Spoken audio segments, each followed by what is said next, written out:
지난 한 주간 국민들의 이목을 집중시켰던 뜨거운 뉴스만을 골라 A부터 Z까지 탈탈 털어주는 일요서울 기자수첩입니다. 저는 진행을 맡은 사회팀장 오두환입니다. 네, 정책팀장 홍주철입니다. 상경팀장 이범희입니다.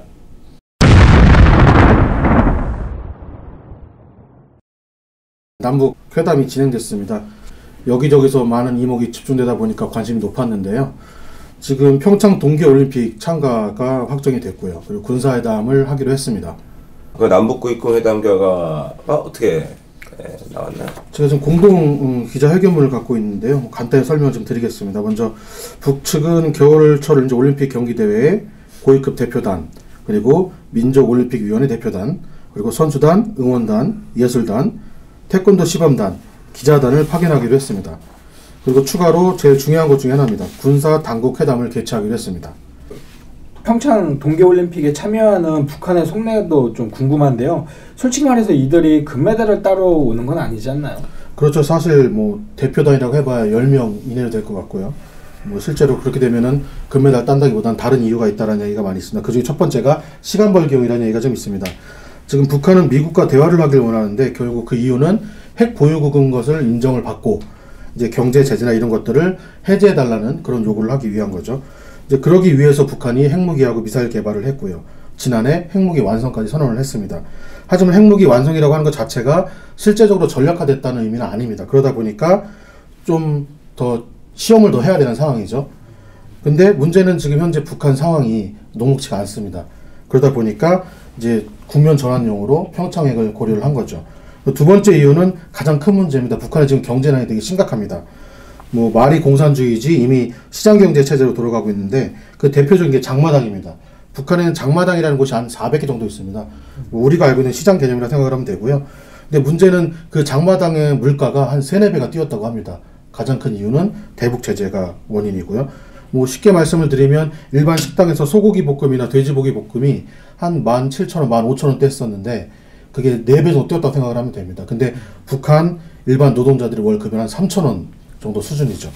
말 그대로 지금 생활 자체가 안 되는 상황인 거죠. 그러다 보니까 북한에서는 빨리 국면 전환이 필요한 상황이고, 지금 심각하게는 지금 이 경제 상황이 이렇다 보니까 내란 가능성까지 지금 제기되고 있는 상황입니다. 간단히 생각을 해보시면 되는데 당장 먹을 것도 없고 아무리 일할 거리도 없고 그러니 통제가 되지 않는 상황이고요.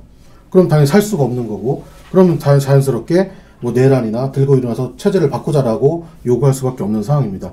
김정은도 이런 상황을 잘 알다 보니까 결국 이벤트가 필요하다 이렇게 생각을 해서 평창행을 결정하게 된 걸로 봅니다. 북한이 평창 동계올림픽 참여는 기정사실화되는 것 같고, 근데 우리나라에서 돈을 좀 지급한다는 체제 비용 등 얘기가 있어요. 어떻게 되는 거죠? 문제는? 이게 좀 황당하다고 생각이 되는데요. 과연 올림픽을 개최하면서 참가국에 돈을 지불해야 할까? 아니면 이것을 성공 개최를 위한 투자로 봐야 할까에 대해서 좀 논란이 많습니다. 일각에서는 호구라고 대놓고 지적하는 사람들도 많습니다. 그게 체류 비용 말고 또 윗돈까지 달라고 하니까 당연히 그런 얘기가 나오는 거 맞죠? 이게 국제올림픽위원회가 북한이 평창에 참가할 경우 선수단 체제비를 부담하기로 했었습니다. 근데 북한이 이 체제비 말고 그 이상의 웃돈을 요구했다고 하더라고요. 그래서 그 올림픽위원회하고 협상하는 과정에서 이거는 아예 없었던 일이 돼가지고 흐지부지 됐는데, 과거에도 웃돈을 좀 요구를 하고 또 지불을 했던 사례도 종종 있었다고 해서 논란은 더 커집니다. 거의 어떤 사례가 그랬었죠? 제가 취재를 해본 바에 의하면요, 한국은 지난 2000년 호주 시드니 하계올림픽 당시에 500만 달러, 하나로 한 53억 원 정도를 북한에 지원을 했다고 합니다.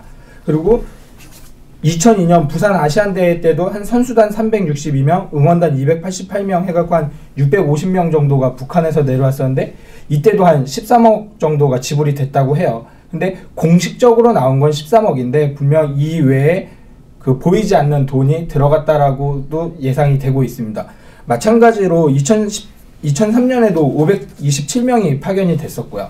당시에도 국내에서 지원이 됐었다고 하고, 올해는 한 700명 정도를 예상을 하더라고요. 그래서 700명 정도가 북한에서 참가를 한다고 했을 때 과연 얼마가 들어간지를 한번 따져봤거든요. 제가 한 달 전쯤에 이 평창 올림픽 취재를 하기 위해서 숙소를 한번 예약을 해봤던 적이 있었습니다. 상당히 비싸더라고요. 그 호텔이 1일 숙박이 한 40만 원 정도가 나오더라고요. 그래서 1일 숙박비를 40만 원으로 잡고 북한에서 내려오는 인원을 800여 명으로 잡고, 근데 이거를 2인 1실로 계산을 해서 400여 실, 그리고 체류 기간을 30일로 잡으면 한 48억 정도가 들어갑니다. 그리고 이 평창 기간에 그 평균적으로 식당을 이용을 하면 한 끼가 10,000원 정도로 책정을 하더라고요. 그 10,000원을 한 끼로 책정을 해서 3끼, 그리고 800여 명이 밥을 먹는다고 하면 또 한 7억 2천 정도 들어갑니다. 그러니까 두 개를 합산을 하면 또 한 55억 정도가 들어가는 거죠. 이게 단순하게 지금 숙박하고 그 식대 비용만 계산했을 때 이 금액인데, 이 사람들이 교통하고 편의시설까지 이용을 한다라고 전제를 하면 더 많은 금액이 들어가게 됩니다. 올림픽 유치에 따라서 국내 파급 효과는 좀 그래도 있지 않을까요? 이게 이런 겁니다. 그냥 단순 논리로 놓고 보면 국제 행사를 치르는데 국가에 도움이 되지 않겠느냐? 당연히 도움 되죠. 도움 안 되는데 어느 누가 이거를 유치를 하겠습니까?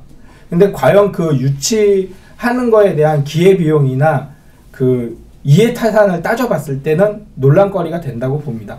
뭐 숫자적으로나 평창을 놓고 보면 이 올림픽을 개최하기 위해 뭐 도로도 놓고 항만시설도 정비하고 항공도 다시 정비하기 때문에 엄청난 인프라가 투여가 되기 때문에 그 당연히 지자체에는 도움이 될 것이고요. 국가적인 차원에서도 뭐 해외의 이미지가 좋아지는 거니까 그런 거는 상당히 좋아질 텐데요. 과연 이런 걸 하기 위해서 북한한테 돈까지 주면서 해야 되느냐? 이거에 대한 생각은 좀 해볼 필요가 있다고 저는 봅니다. 평창 올림픽 효과는 사실 미미한 건데, 그리고 뭐 눈에 보이지도 않는 상황인데 결국은 또 북한에 퍼주는 꼴이 됐어요.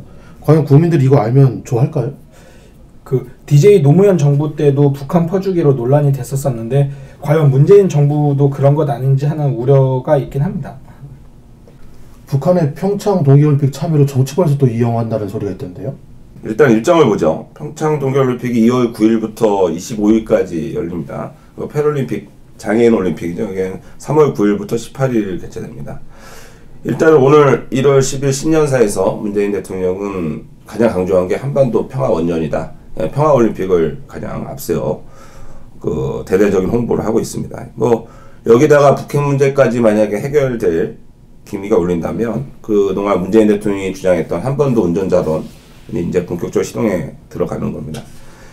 뭐 지방선거 전에 북한이 핵미사일 발사 등 이런 것들은 상당히 우려감이 있습니다. 폭풍이 일어날지 그 대형 악재로 여권에서는 내다보고 있었는데, 하지만 이제 평창 동계올림픽에서 평화무드가 조성되면서 이 보수당에서도 이거 반격할 명분이 안보 쪽의 반격 명분이 좀 없다는 점에서 어떤 지방선거에서는 유리한 전국으로 지금 활용하고 있는 거는 뭐 명확하다고 볼 수 있습니다.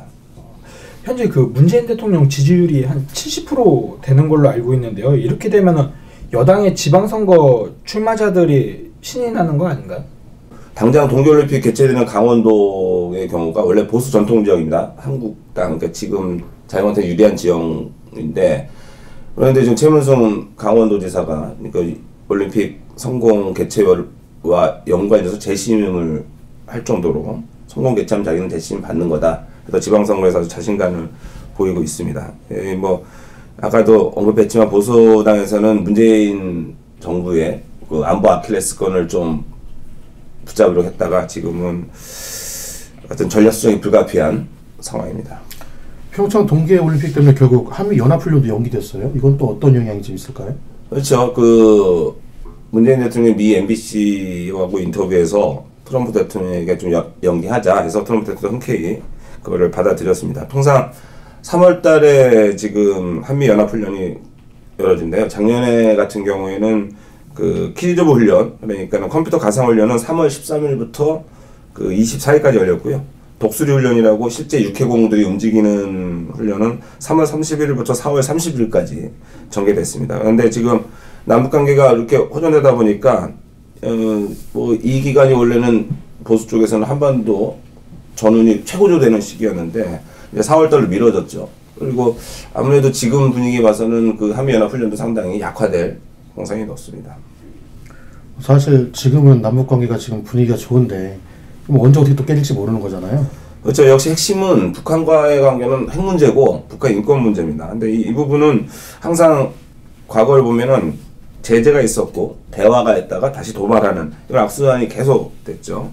이번에서도 이런 게 또 반복되지 않느냐 하는 우려감이 있습니다. 오히려 보수 정당 쪽에서는 평창 동계올림픽 기간 동안에 핵 개발을 더 완료하는 시간을 주는 게 아니냐 하면서 좀 우려하는 바도 큽니다. 평창 동계올림픽이 이제 한 달 정도 남았습니다. 남은 기간 동안 북한이 어떤 도발을 할지 국민들이 관심을 갖고 있는데요. 이리어 서울도 계속 지켜보도록 하겠습니다. 오늘 준비한 토론 내용은 여기까지입니다. 다음 방송에는 조금 더 깊이 있는 뉴스 일목요연하게 정리해 드리도록 하겠습니다. 이리어 서울 기자수첩 다음 이 시간에 다시 뵙겠습니다.